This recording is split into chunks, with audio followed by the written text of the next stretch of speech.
The news line, अचूक वेधक.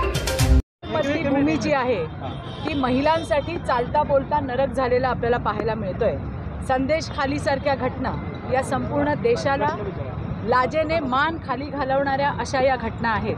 विशेष म्हणजे ज्या पश्चिम बंगालमध्ये एक महिला मुख्यमंत्री असताना सुद्धा ज्या पद्धतीने महिलांना नागवण्याचं काम करण्यात येतंय हे अतिशय निषेधार्ह आहे. करतंय कोण? तृणमूल काँग्रेसचे म्हणजेच ममता बॅनर्जींचे कार्यकर्ते, त्यांचे पदाधिकारी अशा पद्धतीने महिलांवरती अत्याचार करत आहेत. संदेश खाली हे तर महिलांवर होणाऱ्या अत्याचाराच्या हिमनगाचं फक्त टोक आहे. आज 55 दिवस त्याला दडवून ठेवलं होतं.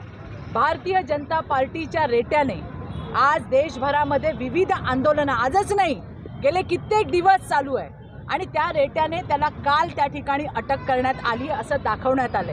पण आपण सगळ्यांनी ज्या पद्धतीने पाहिलंय की अटक करण्यात आलेल्या आरोपीची जी बॉडी लँग्वेज होती, तो ज्या पद्धतीने त्या ठिकाणी चालत होता, याच्यावरनं दाल में कुछ काला नहीं तो पूरी दाल ही काली आहे. हा आहे कोण? शहाजहान खान. हा शहाजहान जो आहे हा बांगलादेशातला आहे आणि त्या ठिकाणी 10,000 कोटी रुपयांचा गोरगरिबांना देण्यात येणाऱ्या राशनचा घोटाळा याने केला आहे.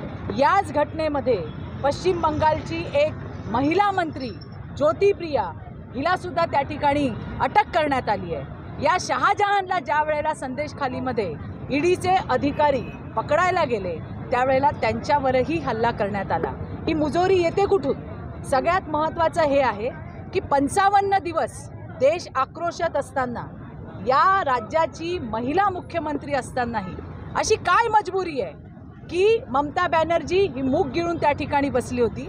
आणि त्यासाठीच आज आम्ही सगळ्याजणी महाराष्ट्रामधला भारतीय जनता पार्टीचा महिला मोर्चा हा पश्चिम बंगालातल्या आमच्या सगळ्या ताईंच्या दुःखामध्ये आम्ही त्यांच्यासोबत आहोत आणि ममता बॅनर्जीच्या सरकारचा निषेध करण्यासाठी म्हणून आम्ही या ठिकाणी सगळे जमलेलो आहोत. मला आनंद आहे की अतिशय कमी वेळामध्ये कराड आणि सातारा जिल्ह्याच्या भारतीय जनता पार्टी महिला मोर्चाच्या सगळ्या माझ्या मैत्रिणी, माझ्या सगळ्या भगिनी या मोर्चामध्ये सहभागी झाल्यात, या निषेध मोर्चामध्ये. आणि तुम्ही बघितलं की नहीं चलेगी ममता बॅनर्जी तुम्हारी जो तानाशाही है वो बिल्कुल नहीं चलेगी अशा आशयाचा आम्ही त्या ठिकाणी घोषणा दिलेल्या आहेत आणि यांची तानाशाही आम्ही सहन करणार नाही.